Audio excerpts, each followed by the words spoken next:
Você está no Donos de Restaurantes Cast.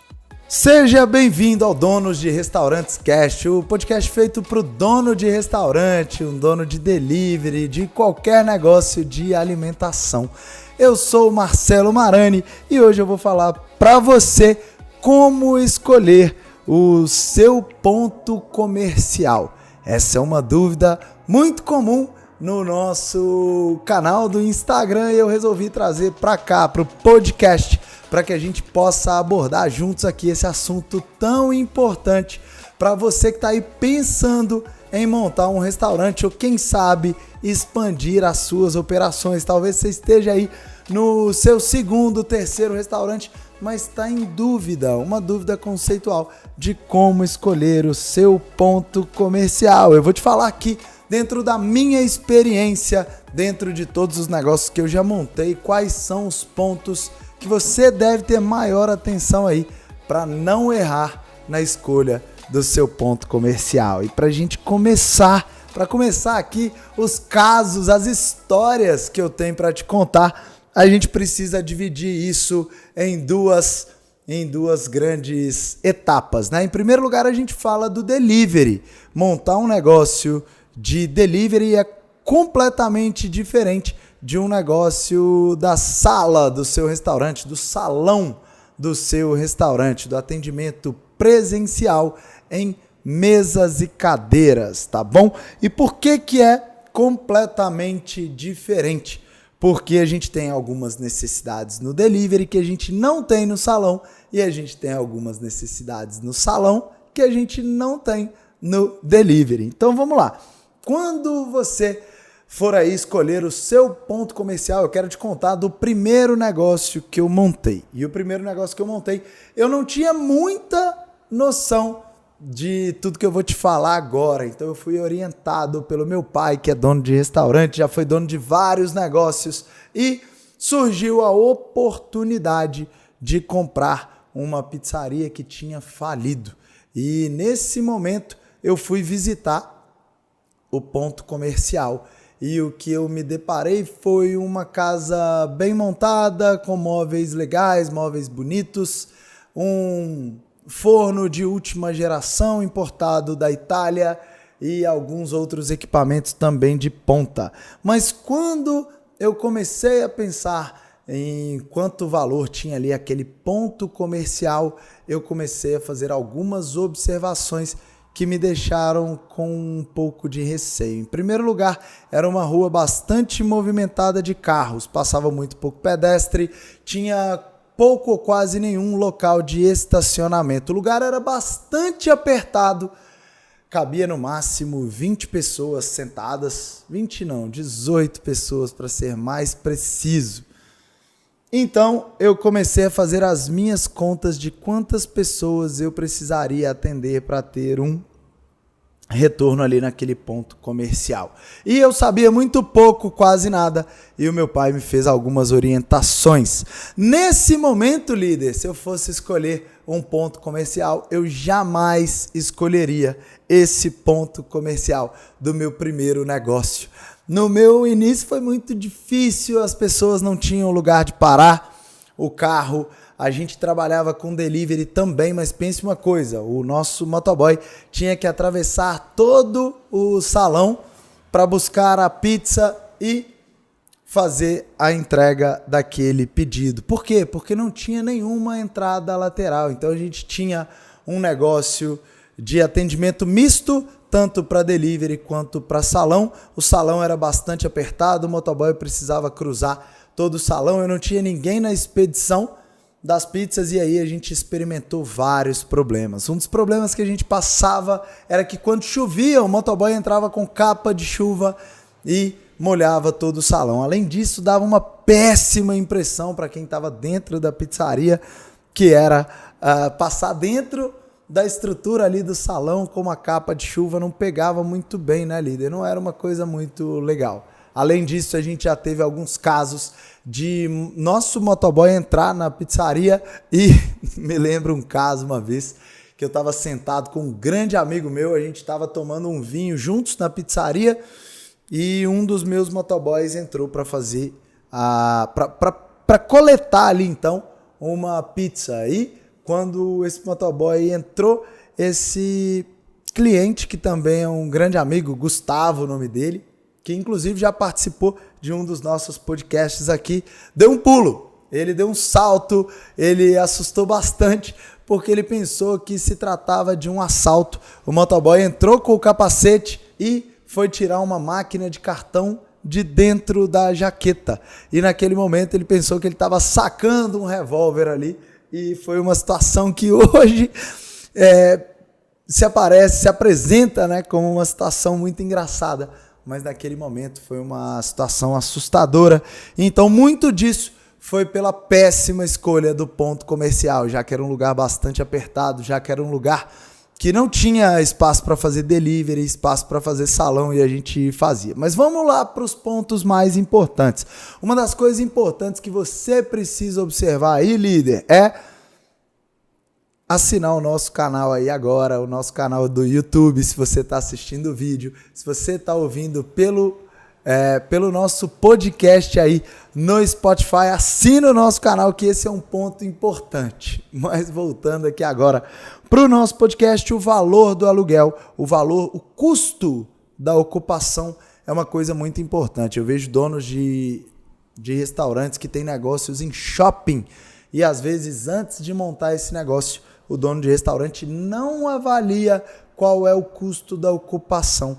E você pode estar me perguntando, Marani, como eu vou avaliar se o meu imóvel é caro ou barato, se o aluguel está em conta ou se é um aluguel com valor alto, se eu ainda nem sei o quanto eu vou faturar?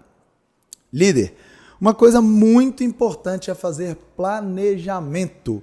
Então, na sua fase de planejamento do seu negócio, você precisa ter uma estimativa de quanto você quer e quanto você pretende faturar naquele negócio. Só assim você vai entender se o custo de ocupação está dentro do limiar permitido ali ou está fora.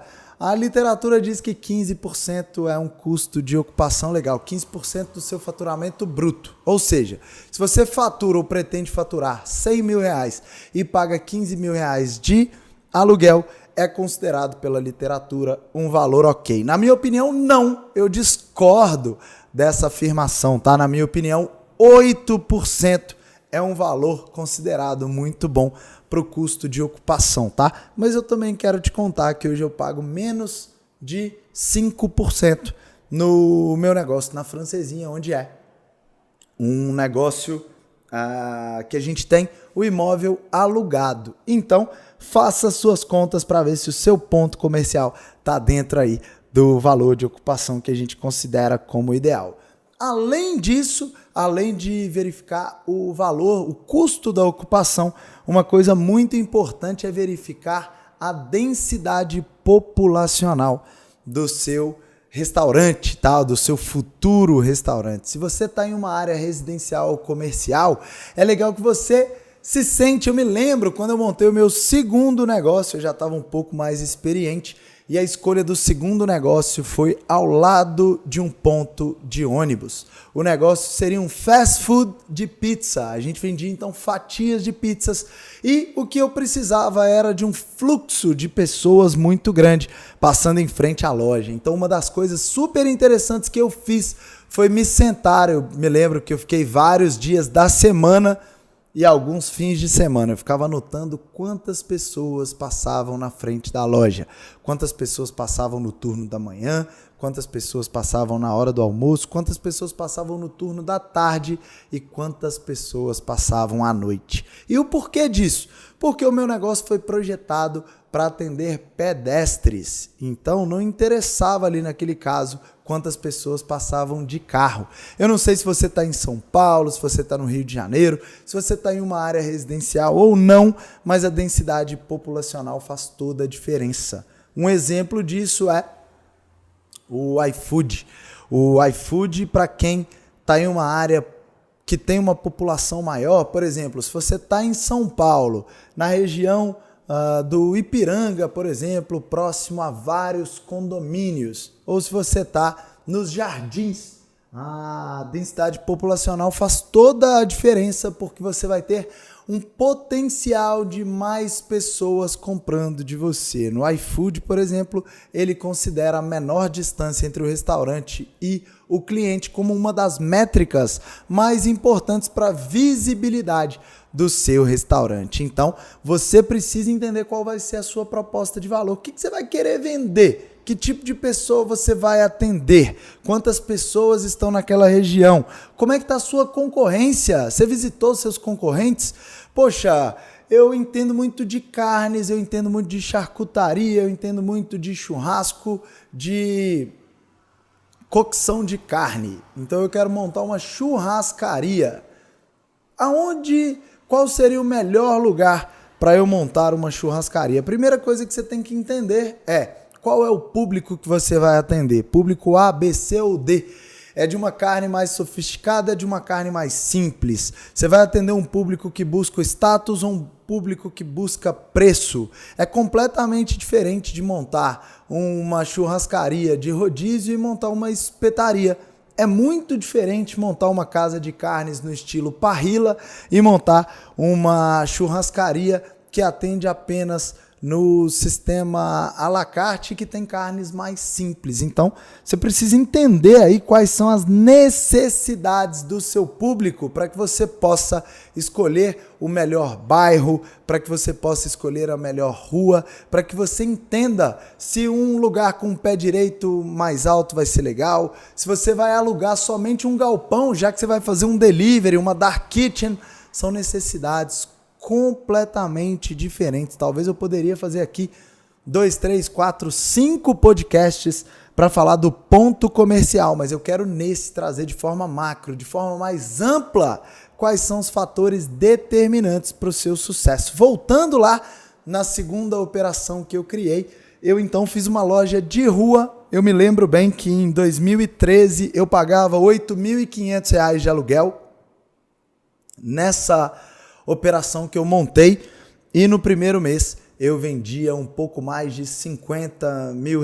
A minha projeção era vender R$70 mil no primeiro mês, então a gente errou ali por uma quantia significativa e então a gente começou a aprender. Eu quero te contar aqui para ver se você não erra do outro lado aí, líder. Quando eu fui montar esse negócio, eu pensei, eu quero montar um negócio para o público C e D, mas eu quero montar um negócio sofisticado. Eu quero que o meu cliente entre e fale, uau, eu tenho um produto com custo-benefício muito bom, eu tenho uma fatia de pizza considerada barata, mas ao mesmo tempo eu tenho um negócio de luxo, onde o cliente vai ver uma bancada de granito importado, com granito maravilhoso. Eu lembro que eu paguei R$900 no metro desse granito, era um granito de altíssima qualidade e tamanha beleza também.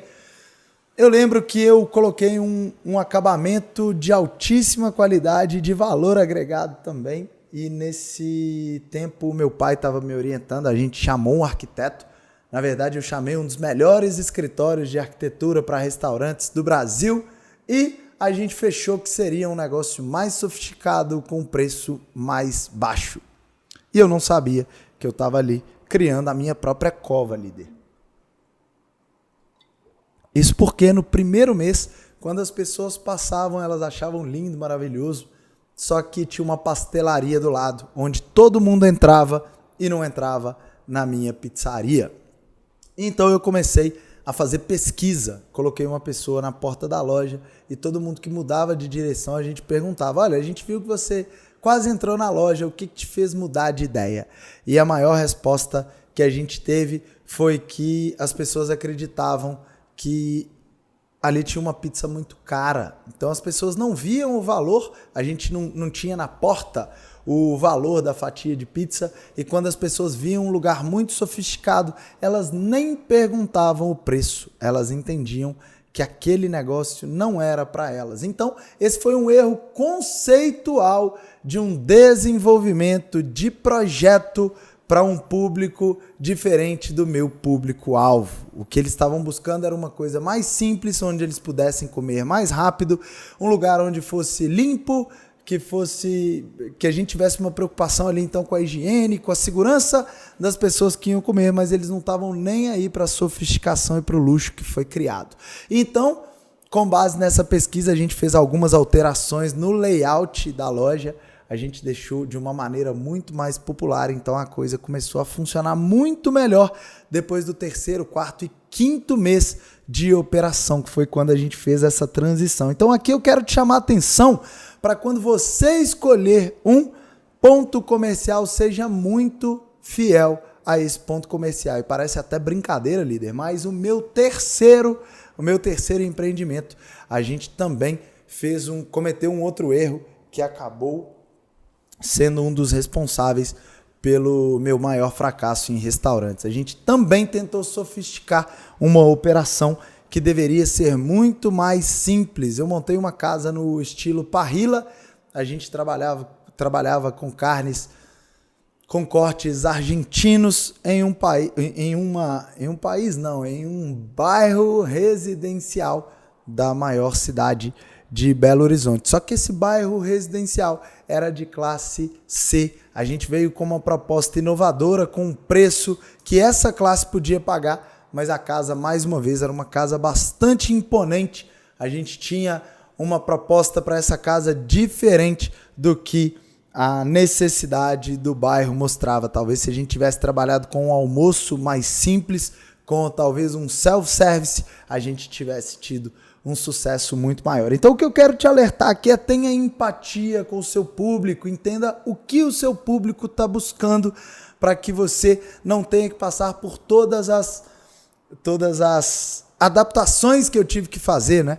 Hoje a Francesinha está completamente diferente do que ela era no início. Quero inclusive te contar que hoje a rua do meu restaurante é a principal rua de bares e restaurantes da cidade, mas eu fui o primeiro restaurante dessa rua. Então eu tive muita dificuldade, eu tive que ter uma persistência muito grande, eu tive que fazer várias adaptações para que a gente pudesse sobreviver. Observar a característica do público, as necessidades do seu público, qual é a concorrência, do que o seu público precisa, se é alguma coisa mais sofisticada, se você está em um bairro mais sofisticado aí da sua cidade, se você está em um bairro mais simples, se o seu público precisa de estacionamento, se ele precisa de uma comida mais rápida, se ele precisa de um serviço como um drive-thru, seja muito fiel à sua proposta de valor. Entenda o que funciona bem naquele bairro, entenda o que funciona bem dentro daquela proposta. Esses são, na verdade, os grandes segredos para que você possa escolher um ponto comercial que vai trazer o sucesso aí do seu restaurante. Com certeza absoluta, o ponto comercial não é o mais importante, mas é um dos 5 fatores que vai definir se você vai ter sucesso ou não no seu negócio. Então, essas foram as estratégias que eu quis trazer aqui para você, dividir todas as minhas experiências aqui. Na maioria das vezes, hoje eu posso te contar que na escolha do ponto comercial eu não fui tão feliz e tive que pagar o preço por essas infelicidades. Mas depois de tudo isso eu aprendi, eu consegui me adaptar, eu consegui perceber durante a minha jornada que aquele caminho não ia me levar ao sucesso que eu esperava. Eu quero te contar que hoje o Rei do Pedaço funciona muito bem. Hoje, em 2015 eu vendi essa operação, vendi para um grande amigo que hoje opera com muito sucesso essa operação. A Francesinha também a gente conseguiu fazer uma transição muito legal. Hoje é a principal pizzaria da minha cidade, a gente já ganhou a premiação da melhor pizza de Minas Gerais, então também foi uma transição de sucesso. No parrilla a gente infelizmente não teve a mesma sorte na transição, a gente não conseguiu fazer a transição, mas eu sou muito grato por essa experiência que a gente viveu. Afinal de contas, se não fosse o parrilla, não existiria o Donos de Restaurantes, não existiria o maior portal da América Latina para donos de restaurantes. Eu não estaria aqui nesse podcast conversando com você. Então, alguns fracassos servem para que a gente teste a nossa persistência, para que a gente teste a nossa paciência, o nosso potencial, e para que a gente se desenvolva como empreendedor, como empresário. Se você ainda não curtiu esse podcast, vai aí no YouTube, se você estiver assistindo, dá um gostei, assina o nosso canal, isso é muito importante para que o nosso canal cresça cada vez mais. E só assine se você gostou desse podcast, tá bom? Coloca aqui para mim um comentário, diz aí se você gostou, se foi legal, coloca lá no Instagram, me manda um direct. Marani, a maior sacada que eu tive no podcast do Ponto Comercial foi essa. Eu vou te responder pessoalmente. Se você tá aí no Spotify, assina o nosso canal também. Você vai receber todos os podcasts em primeiríssima mão. Foi um prazer estar aqui com você. Eu te vejo